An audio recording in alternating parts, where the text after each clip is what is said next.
C'est la destination finale, c'est le ciel, mon bien-aimé.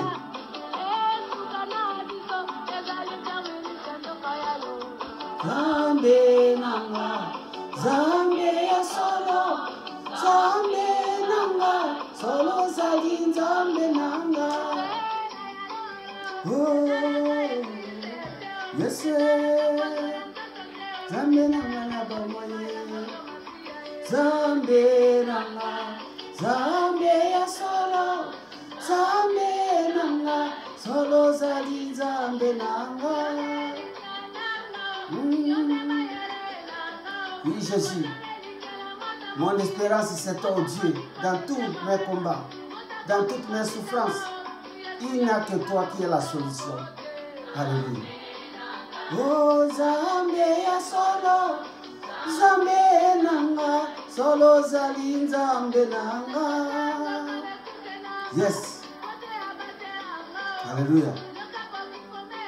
Oh Jésus, tu es merveilleux, Seigneur. Il n'y a pas de Dieu comme toi, Adonai. J'élève ton nom qui est trop facile. Zambe ya solo, Zambe nanga, solo zali Zambe nanga.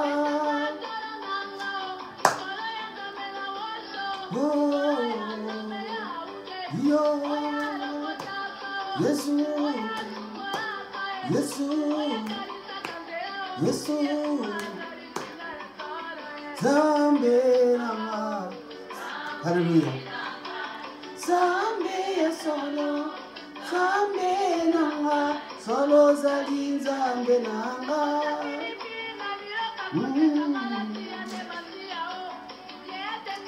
Jésus, tu es si merveilleux, Seigneur.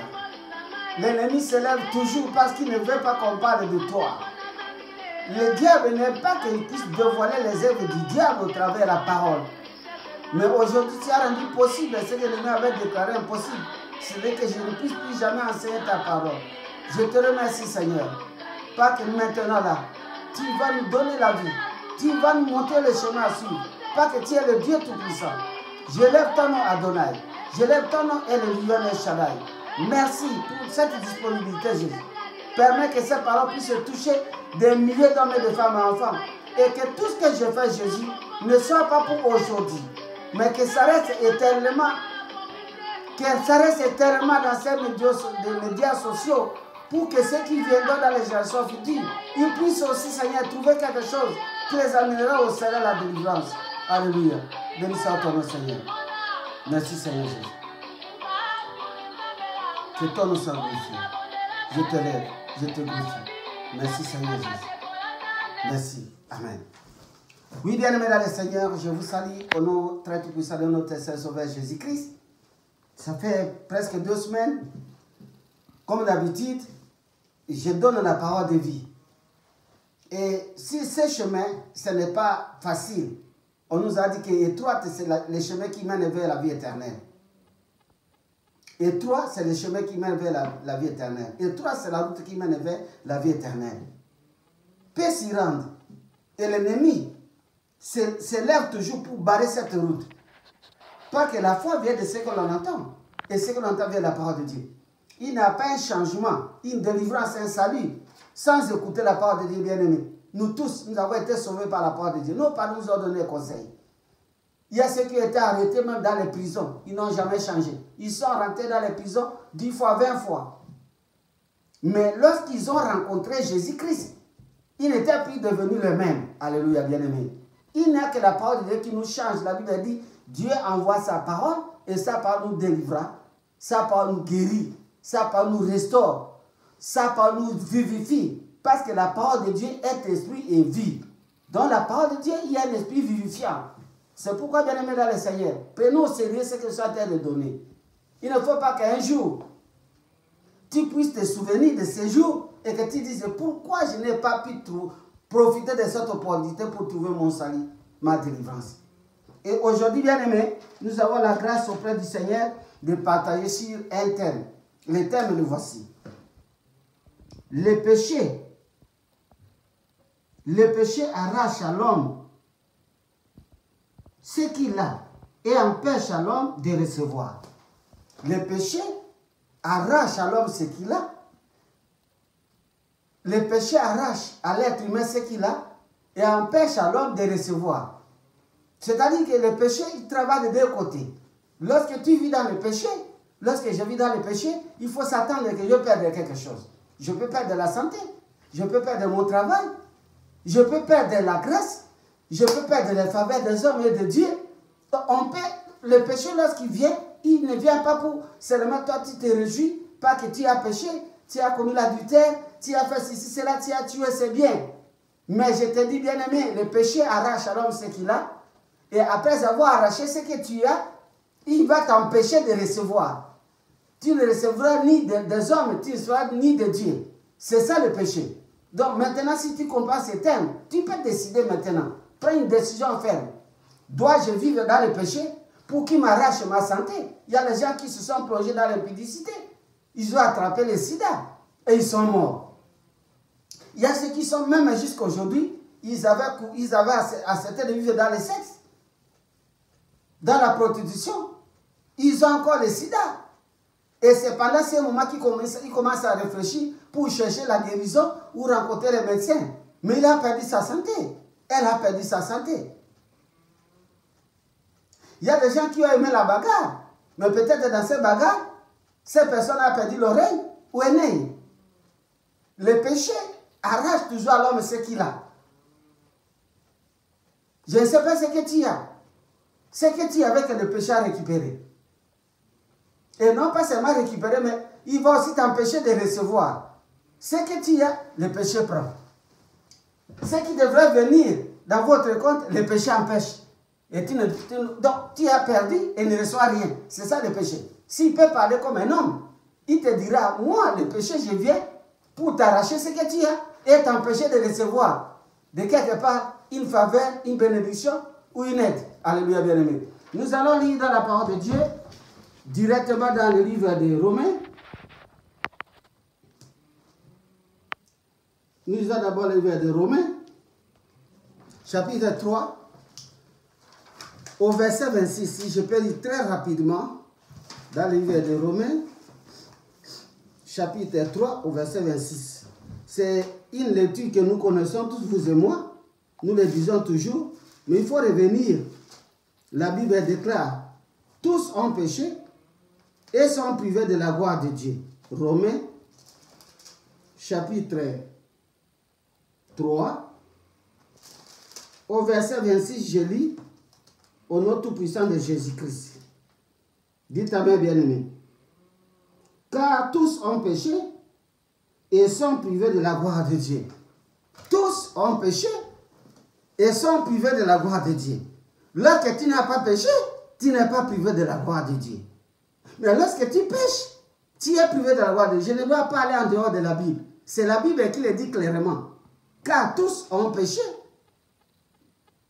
et sont privés de la gloire de Dieu. Bien-aimés dans le Seigneur, c'est Dieu qui dit dans sa parole, si nous péchons, nous sommes privés de sa gloire.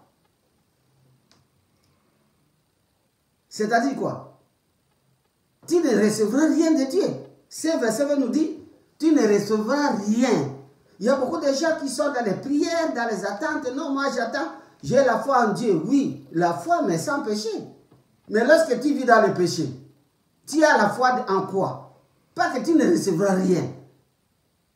Si tu vis dans l'iniquité, dans le péché, dans la duplicité, pasteur, chrétien, je ne sais pas. Il y a même des gens qui ne croient, qui ne prient pas. Mais ils disent non, moi je ne pêche pas, donc j'aurai. La Bible dit tous sont péchés, sont bien la gloire de Dieu. Bien-aimés dans le Seigneur. Nous allons lire dans le premier cas dans notre livre, dans notre lecture. Nous allons lire, c'est nous retournons dans le livre de la Genèse. Le premier cas que nous avons, c'est le cas d'Adam et Ève. Nous provenons tous d'Adam et d'Ève. Et nous retournons dans cette lecture. dans Genèse chapitre 3, verset 1 à 24. Si je ne lis pas tout, mais nous allons lire, il ne fit que quelque chose ici. La Bible dit ceci. J'ai dit Genèse chapitre 3. J'ai dit, vous pouvez lire depuis le premier verset jusqu'au verset 24. C'est une longue histoire. Si je peux résumer, j'ai dit quelque chose pour vous donner l'idée. Le serpent était le plus rusé de tous les animaux des champs que l'Éternel Dieu avait fait. Il dit à la femme, Dieu a-t-il réellement dit, vous ne mangerez pas de tous les arbres du jardin? La femme répondit au serpent, nous mangerons du fruit des arbres du jardin, mais quant au fruit de l'arbre qui est au milieu du jardin, Dieu a dit, vous ne mangerez point et vous n'y toucherez point, de peur que vous ne mouriez.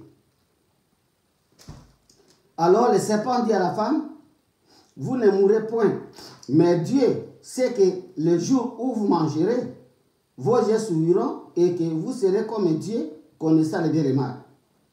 La femme vit que l'arbre était bon à manger et agréable à la vue, et qu'il était précieux pour ouvrir l'intelligence, et prit de son fruit, il la mangea, et en donnant aussi à son mari qui était auprès d'elle, il la mangea. Les yeux de l'autre s'ouvrirent. Les yeux de l'un ou de l'autre s'ouvrirent. Alors, ils cousirent, ils connurent qu'ils étaient nus, et ayant cousu des feuilles de figuier, ils s'enfuirent des ceintures. Alors, ils entendirent la voix de l'Éternel qui parcourait le jardin vers le soir, et l'homme et sa femme se cachaient lors de la face de l'Éternel, Dieu au milieu des arbres du jardin. Mais l'Éternel, Dieu appela l'homme et lui dit, où es-tu? Il répondit, j'ai entendu ta voix dans le jardin, j'ai eu peur parce que je suis nu et je me suis caché. Et l'Éternel Dieu dit, qui t'a appris que tu es nu?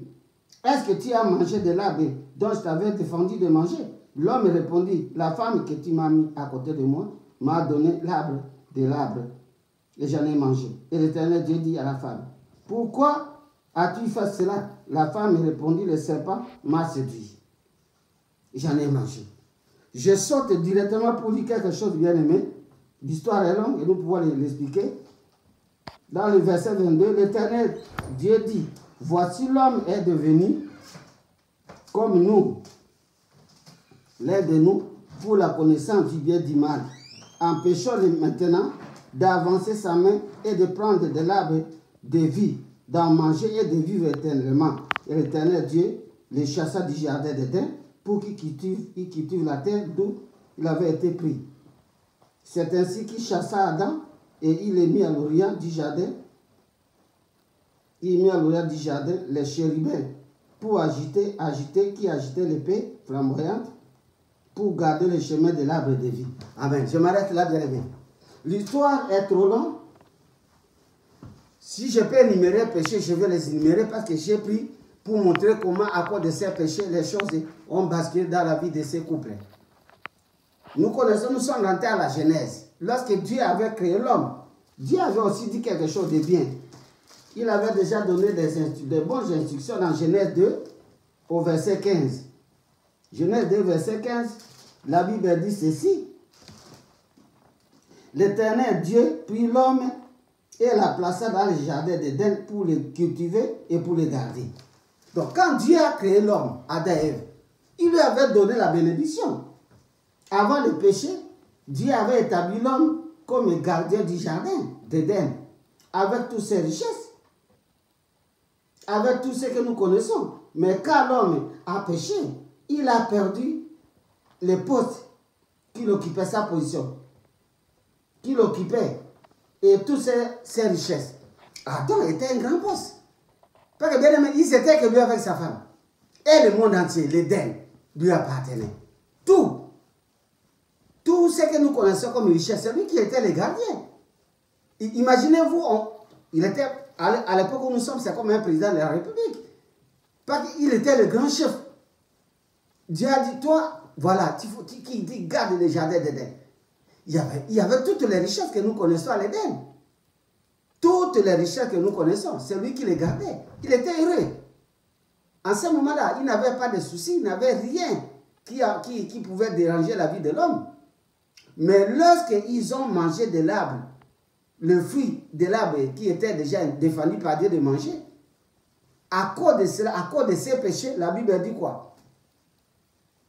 La Bible dit que, vous connaissez les châtiments, il a prononcé le châtiment, mais ce qui me donne la joie, c'est que l'Éternel Dieu dit, voici l'homme est devenu comme l'un de nous pour la connaissance du bien et du mal, empêchons-le maintenant d'avancer sa main et de prendre l'arbre de vie, d'en manger et de vivre éternellement.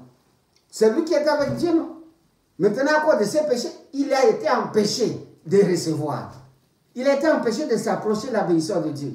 Bien-aimé dans le Seigneur, celui qui était, j'ai dit, le péché empêche à l'homme de recevoir.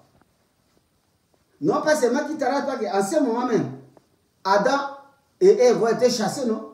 La Bible dit que Dieu les chassa. Si vous continuez l'Éternel, Dieu les chassa du jardin d'Éden. Ils étaient les grands patrons, les grands boss.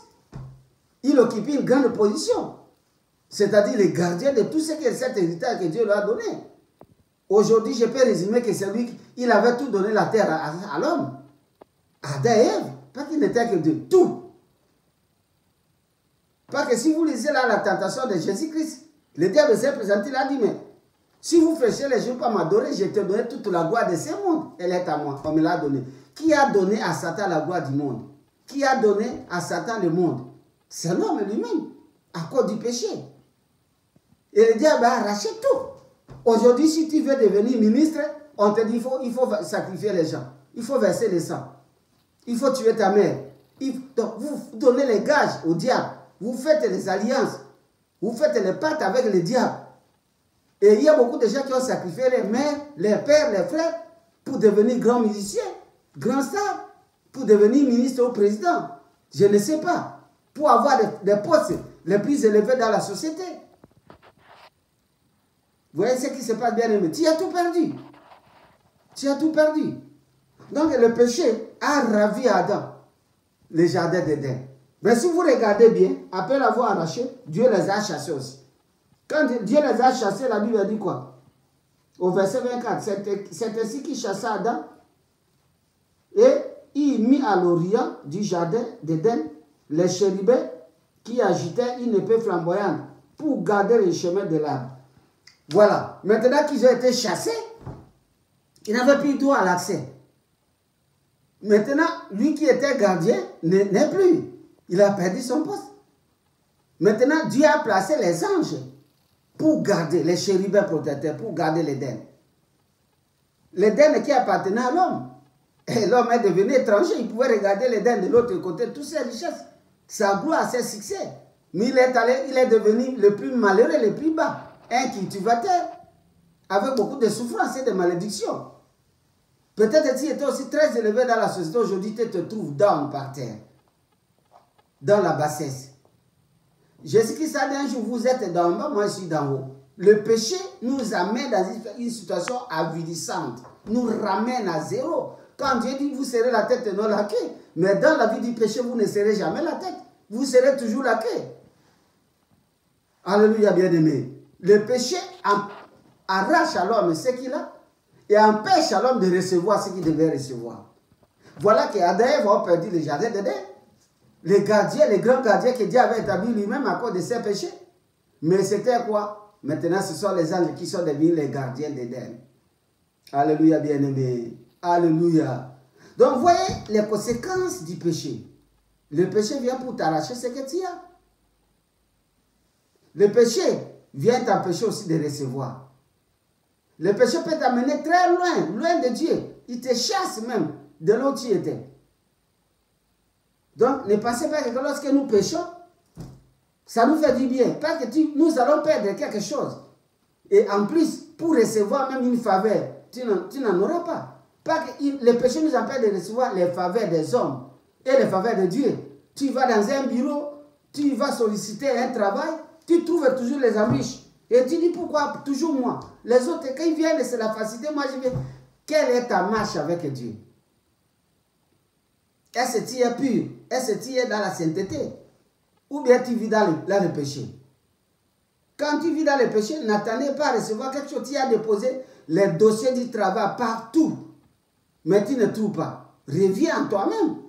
Parce que le péché peut-être t'empêche de recevoir. Quel est ton péché? Il y a des femmes ici qui sont dans le monde. Ils parviennent par-ci, par-là, courir derrière les hommes, des bureaux pour avoir l'argent. Demain matin, ils cherchent le mariage. Depuis qu'elle a attendu le mariage, elle ne trouve jamais. Maintenant, elle dit Dieu est injuste. Dieu n'a jamais été injuste. Il est très juste parce qu'il ne connaît pas le péché. Le péché est notre ennemi numéro 1, bien-aimé. Nous ne pouvons pas réussir en vivant dans le péché. Parce qu'il nous rend la vie amère et rude.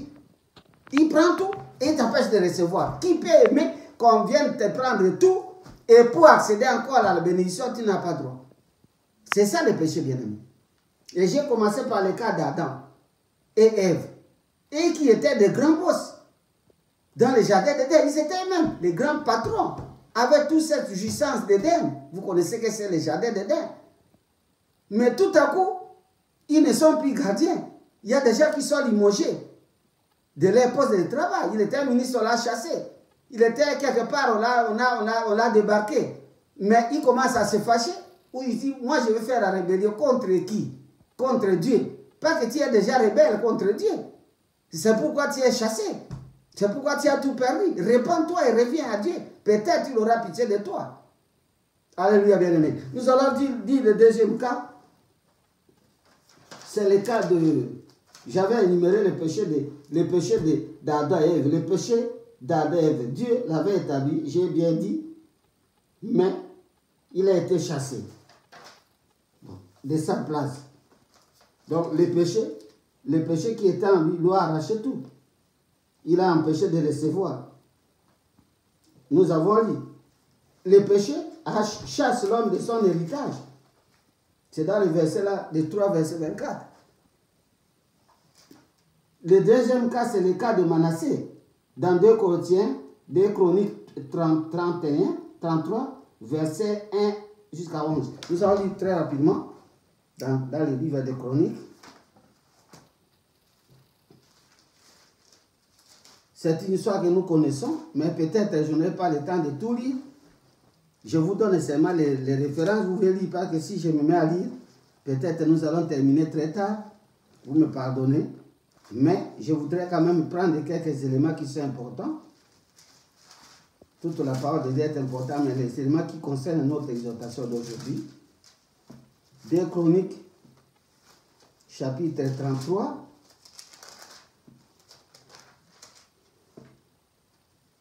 Nous allons lire au nom tout puissant de Jésus-Christ. 2 Chroniques, chapitre 33. Je lis à partir du verset 1 jusqu'à 11. C'est pas long. Manassé avait 12 ans lorsqu'il devint roi. Il régna 50 ans à Jérusalem. Il fit ce qui est mal aux yeux de l'Éternel, selon les abominations des nations que l'Éternel avait chassées devant les enfants d'Israël. Il rebâtit les hauts lieux qu'Ézéchiel son père avait renversés. Il éleva les autels au Baal et il fit des idoles d'Astarté, se prosternant devant toute l'armée des cieux et la servit. Il bâtit des autels dans la maison de l'Éternel, quoique l'Éternel a dit, c'est dans Jérusalem que sera mon nom à perpétuité. Il bâtit des autels à toute l'armée des cieux dans les 2 parvis de la maison de l'Éternel. Il fit passer ses fils par le feu dans la vallée des Accor, les filles de Hinnom. Il observait des nuages, des serpents, pour en tirer les pronostics. Il s'adonnait à la magie. Il établit des gens qui invoquent les esprits, qui prédisent l'avenir. Il fit de plus en plus ce qui est mal aux yeux de l'Éternel afin d'éviter.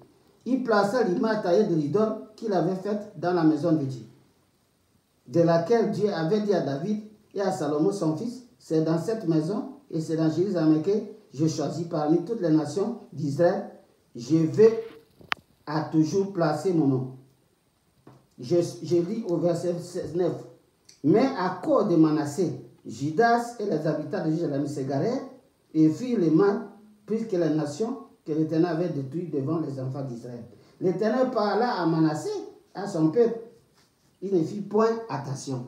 Alors l'Éternel fit venir contre eux les chefs de l'armée du roi d'Assyrie, qui saisirent Manassé et le mirent dans les chaînes, les fers, les lièrent avec des chaînes d'airain et les menèrent à Babylone. Lorsqu'il fut dans la détresse, il implora l'Éternel son Dieu et s'humila profondément devant le Dieu de ses pères. Amen.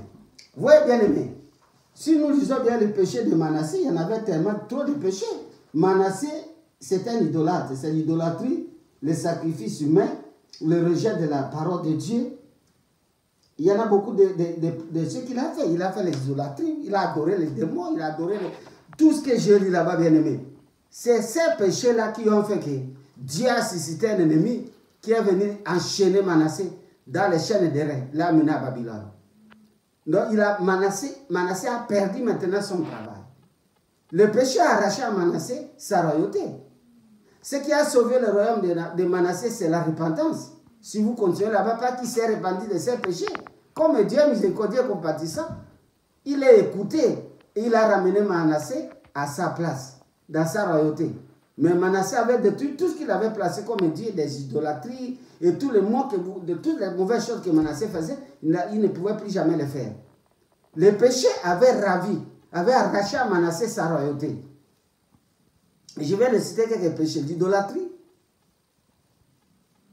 les dieux Baal, il adorait les serpents. Donc, beaucoup de choses, comme je viens de le dire. Vous lisez dans votre maison, pas que je vous donne les versets. Je vous ai dit que c'est 2 Corinthiens, 2 Chroniques, plutôt 33, vous lisez à partir de 1 jusqu'à même 14 ou 15. Vous allez comprendre. Je fais le résumé. Parce que notre objectif, c'est de montrer à l'homme les conséquences du péché dans la vie d'un homme. Le péché prend tout ce que l'homme a.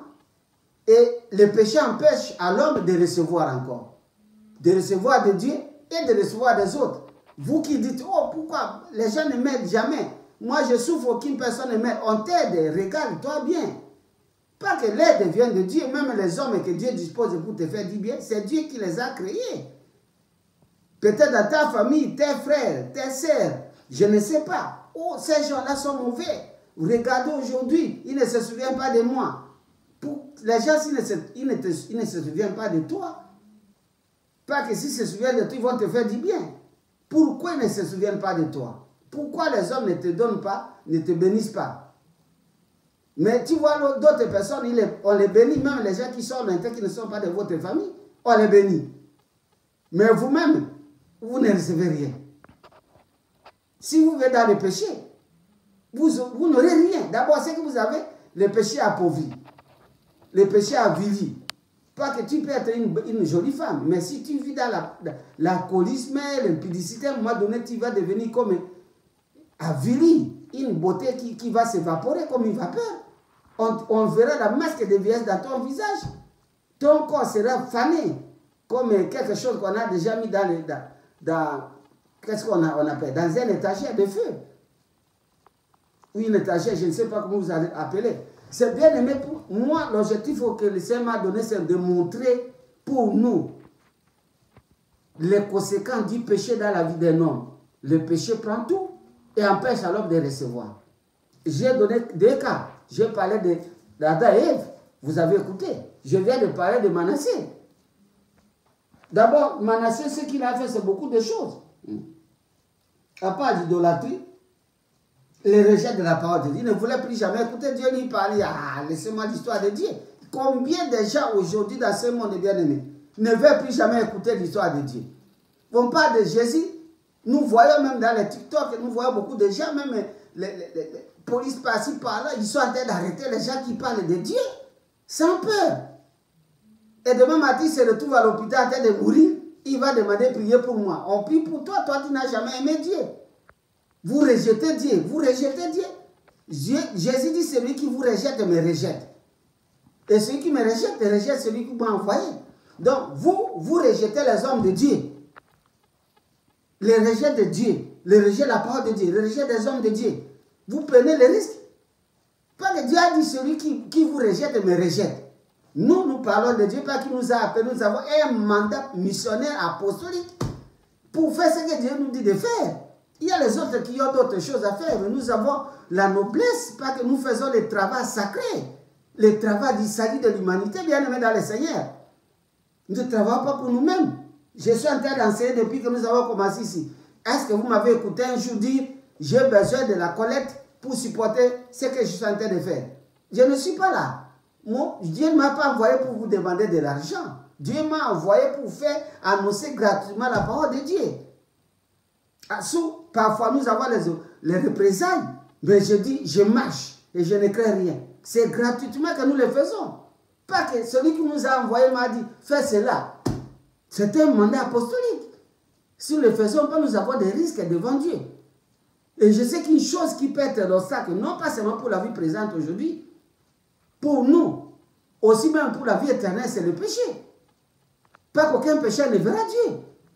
Non pas seulement que le péché nous ravit tout, nous empêche de recevoir, mais le péché aussi nous empêche d'aller au ciel.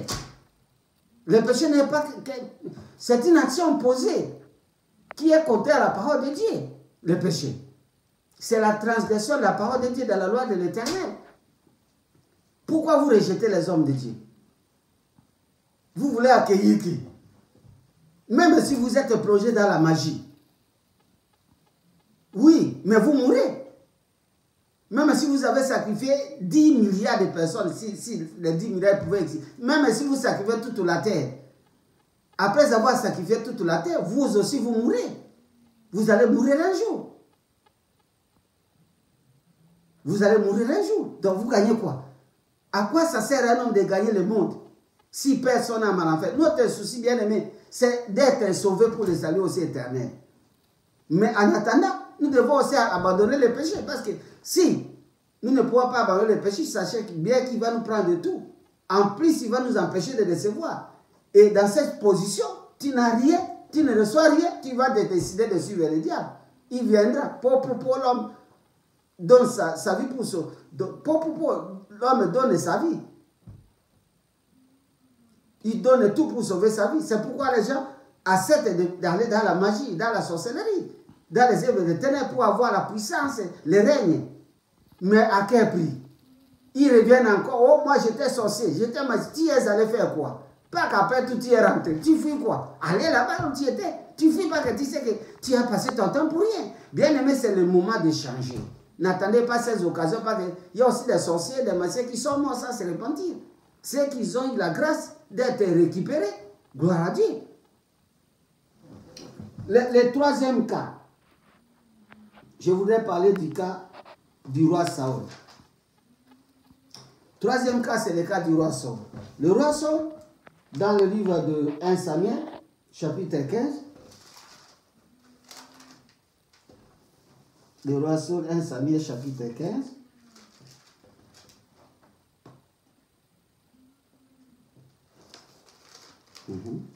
L'histoire est longue, mais je vais prendre quelques temps, quelques histoires. C'est un résumé seulement bien aimé. Saül, vous connaissez comment il a été ballotté, chassé. Je donne seulement, comme ça je donne le résumé, c'est dans 1 Samuel chapitre 15 et à 23. Vous connaissez l'histoire de Saül. Le roi Saül, Dieu lui avait donné la mission d'aller détruire les Amalécites. Pas qu'ils avaient barré la route des enfants d'Israël à la sortie d'Égypte. Le roi Saül, bien aimé, qu'est-ce qu'il a fait? Le roi Saül, Dieu lui détruisait tout. Tout. Même les petits enfants, même les bébés détruisaient, ne prenaient rien. Le roi Saül est parti là-bas contre les Amalécites. Il a pris le roi, il a pris les vaches grasses, il a pris de l'or, il est venu. Alors, cette histoire a donné au Seigneur la colère. Il a envoyé le prophète. Il a envoyé Samuel. Va dire à Saül que tu avais loin. Pourquoi il n'a pas obéi à ma parole? Le roi Saül, qu'est-ce qu'il a fait? Le péché du roi Saül, c'était quoi? La justification, la désobéissance à Dieu, la résistance à Dieu. Il a dit quoi? Et la conséquence, c'est quoi? Le roi Saül a perdu sa royauté au profit du roi David.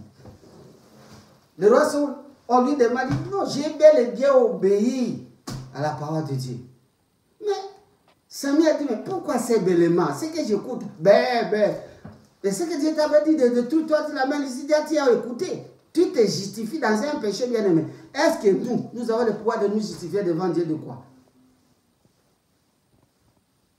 Nous avons à nous justifier devant Dieu de quoi? Parce que nous sommes unis devant Dieu.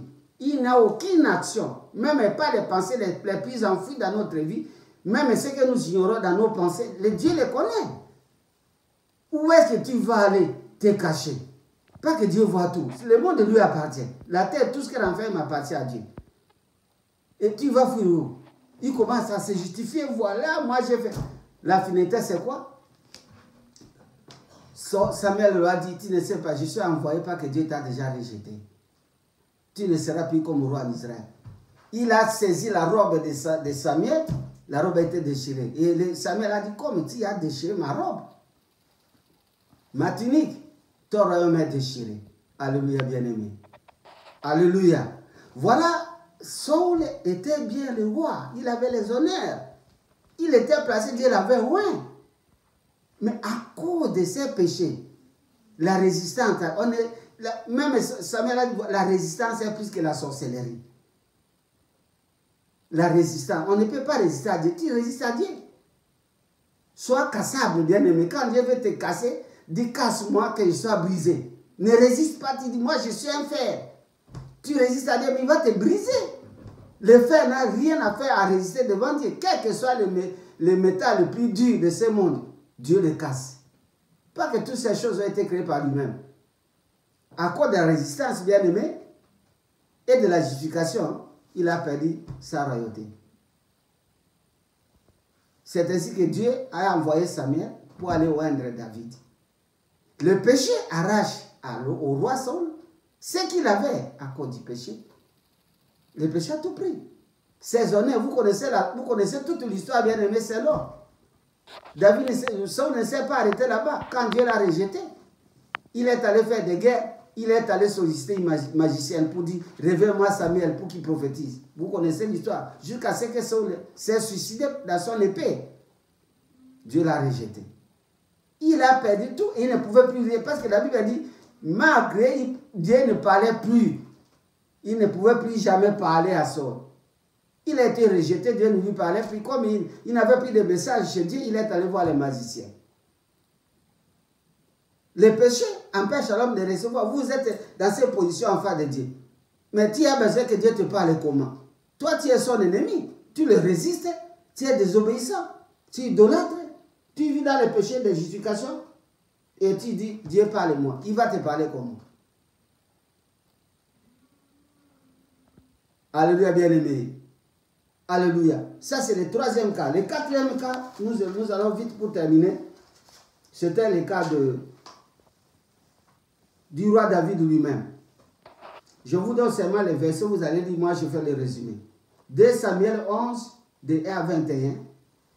2 Samuel 15, 7 à 15. 2 Samuel 11, de 1 à 27. Et puis 2 Samuel 15, 7 à 15. Alléluia, bien-aimé.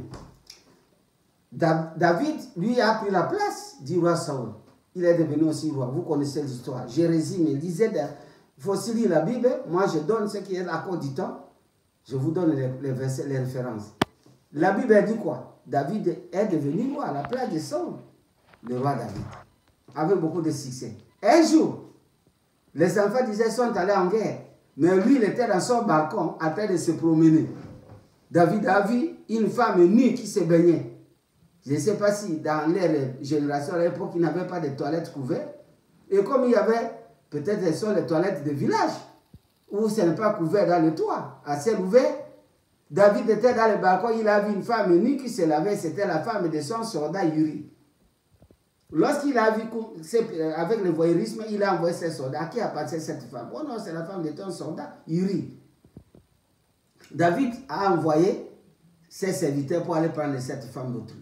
Pendant que son mari était en guerre avec Joab contre les ennemis d'Israël. Et après, la femme s'est retrouvée, elle était déjà grosse. La femme a informé à David, je suis grosse. Pour couvrir sa sorcellerie, sa méchanceté, David a convoqué son mari, il rentre vite. Il est rentré, il a commencé à le saouler, donner la nourriture, il va dans ta maison quand tu es venu, il a donné les cadeaux, va dans ta maison, pas que tu viens de la guerre. Comme Dieu voulait donner un enseignement, il a résisté au roi. Pas que David n'avait plus le pouvoir. Le pouvoir en ce moment-là de dire un mot pour qu'on l'obéisse. Pas qu'il était déjà dans les ténèbres. Et Dieu voulait rappeler à David, David n'a pas compris. L'histoire s'est répétée dans ce sens-là, comme il a dit, mais moi, les gens sont en guerre, moi je dois aller dans ma maison pour coucher avec ma femme. Je ne peux pas. Oh, David cherchait à camoufler, pas que si Uri était rentré dans sa famille, dans sa maison, au retour, on allait dire que non, non, non, ma femme est grosse alors que c'était la grossesse de David. Il y a des gens comme ça dans le monde, des rois, des grands chefs. Ils se réjouissent de prendre les femmes d'autrui, de les subalternes. Ils pensent que c'est bon, mais la suite, le péché va lui arracher le pouvoir. À cause de cela, le prophète Nathan a été envoyé, vous connaissez l'histoire. David a écrit une lettre, il a envoyé à Joab. Il a dit, mettez maintenant Uri devant dans le front. Comme ça, quand les ennemis vont venir, vous retirez, laissez Uri pour qu'on puisse la battre. Parce qu'il faut que ces choses, les secrets se cachent. C'est ainsi qu'il a envoyé la lettre. Uri lui-même a amené la reine des morts, parce qu'il n'a pas lu la lettre. Dans l'obéissance, il a donné au Joab, le général Joab, qui a envoyé Uri devant. Et Uri a été tué. Et quand David a appris qu'Uri a été tué, il est allé récupérer sa femme. Il a dit, bon, ça arrive tantôt à tout le monde. Hein. Il a pris la femme. C'est à cause de ces choses bien aimées.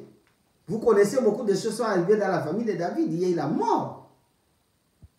Amon a connu l'inceste avec sa sœur, la sœur d'Absalom. Absalom a fait le complot aussi d'ivoyalité que David avait enivré Uri. Les mêmes péchés sont rentrés. Absalom a enivré son frère Amon. Et les serviteurs d'Absalom ont tué. Ils ont abattu Amon. Vous connaissez l'histoire bien aimée. Tel qu'il avait fait Uri, il a perdu aussi les enfants. Il a tué Uri, mais lui a perdu aussi son enfant. Ce ne s'est pas arrêté là-bas. Dans la suite d'état bien aimé, David a été chassé. Il a été poursuivi. Absalom est venu remplacer son père. Donc David a perdu la royauté. Son fils Absalom est devenu roi. Vous connaissez la suite bien aimé. Le péché a ravi au roi David sa royauté. Au profit de son fils Absalom. Mais David au moins il avait la conscience de revenir dans ses repentances. Mais ça s'est arrivé. C'est à cause de ces choses que David a perdu sa royauté. Le péché arrache à l'homme ce qu'il a. Le péché arrache au roi David sa royauté. Comme le péché aussi avait arraché au roi Saul sa royauté. Comme le péché avait aussi arraché à Adam et Ève cet héritage d'Éden. Comme le péché avait aussi arraché à Manassé sa royauté. Je parle des choses qui sont concrètes dans la Bible. Je ne parle pas des choses en fabriquant. Je parle des choses que vous pouvez lire et trouver que c'est ça. C'est ça bien aimé dans le Seigneur. Pour terminer, nous pouvons lire. Moi, j'ai cité quelques péchés de David, vous connaissez. J'avais cité les péchés de Manassé. J'ai parlé des péchés du roi David. Donc, les péchés du roi David, le voyeurisme, le mauvais usage du pouvoir, parce qu'il est roi, il peut prendre, il se permet de prendre la femme d'autrui, l'adultère avec la femme d'Uri, le maître d'Uri. Le roi David avait perdu sa royauté au profit d'Absalom. Le péché a tout ravi bien aimé à ces gens-là. Ils n'avaient pas d'autres choses qui ont provoqué qu'ils ont perdu le pouvoir, la royauté. C'était encore des péchés. Le cinquième cas, c'est le roi Nabucodonosor. Vous allez lire dans le Daniel 4 et à 30. Je ne lis pas. Le péché de Nabucodonosor, c'était l'orgueil du pouvoir, l'arrogance, la suprématie royale. Nabucodonosor a été chassé de sa royauté. Où es-tu par rapport, bien-aimé, à cette parole? Parce que si nous disons, nous savons qu'il avait vu le songe qu'il était devenu un arbre grand, un grand arbre géant qui dominait la terre. Et ces songes l'ont troublé. Quand Daniel est venu donner l'explication, bien-aimé, il a dit au roi, puis le roi met un terme à ses péchés. Il n'a pas caché, il a dit clairement au roi, mets un terme à tes péchés. Use de la compassion envers les malheureux. Donc David, le roi Nabucodonosor, il était seulement, on l'appelait même le roi des rois. Le roi des rois, c'est Jésus-Christ. Mais lui s'appelait le roi des rois. Quand quelqu'un commence à prendre se déclarer roi des rois. C'est comme ça qu'on l'appelait Nabucodonosor. Cette suprématie royale, cet orgueil, cette arrogance ont fait qu'il a été chassé. Il est allé dans les forêts. Ses chevaux ont grandi comme les plumes d'aigle, les griffes comme étaient les crochets de l'épervier, jusqu'à ce qu'il s'est repenti pour revenir. David était revenu, Nabucodonosor s'est repenti, Manassé aussi s'est repenti, ils ont récupéré la royauté. Bien aimé, l'unique chemin, la voie qui est propre maintenant, si vous êtes dans cette situation, vous connaissez que le péché m'a tout ravi. Ne vous hésitez pas contre n'importe qui, c'est toi-même, c'est vous-même. Si vous voulez recevoir la faveur des hommes et la faveur de Dieu et d'autres bénédictions, il n'y a qu'une seule voie. Revenez à Jésus-Christ par la repentance. Pas que je prends un cas seulement, c'est de Manassé. Lorsqu'il s'est intimidé profondément, Dieu aussi, il s'est laissé fléchir. Il a retourné dans sa place. Toi qui me suivez, et toi qui me suivez, vous qui me suivez, vous qui avez suivi cette parole, bien aimée, je termine. C'est une question que j'ai posée. Où es-tu? Où es-tu par rapport à cette parole? Nous allons demander à Dieu de nous délivrer du péché et de nous amener à la repentance. Nous allons prier. Que Dieu vous bénisse.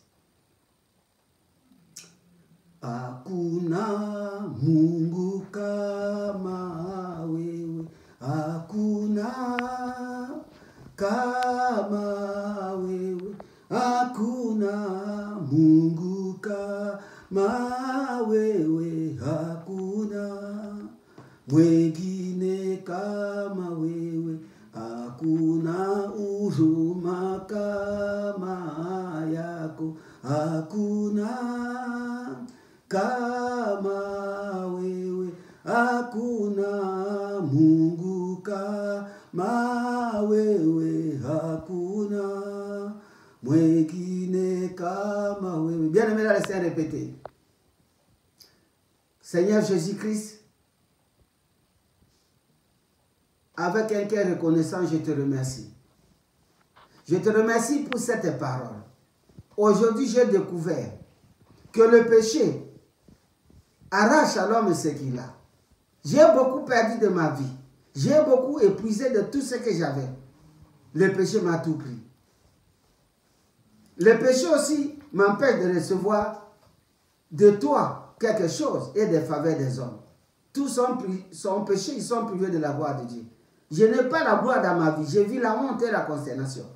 Pas que je me suis comporté contre toi, au Seigneur. Je suis plongé dans l'idolâtrie. Je suis plongé dans les impudicités, dans les meurtres, dans beaucoup de mauvaises choses, dans la magie, la sorcellerie. Voilà pourquoi je suis devenu malheureux et triste. Mais au travers de cette parole, je prends la décision de revenir vers toi. Éternel Dieu miséricordieux et compatissant, là la colère riche à monter. Pardonne-moi. Lave-moi par le sang de ton Fils Jésus-Christ. Ramène-moi dans tes sentiers. Je prends la décision de marcher avec toi la main dans la main et de ne plus jamais vivre dans le péché.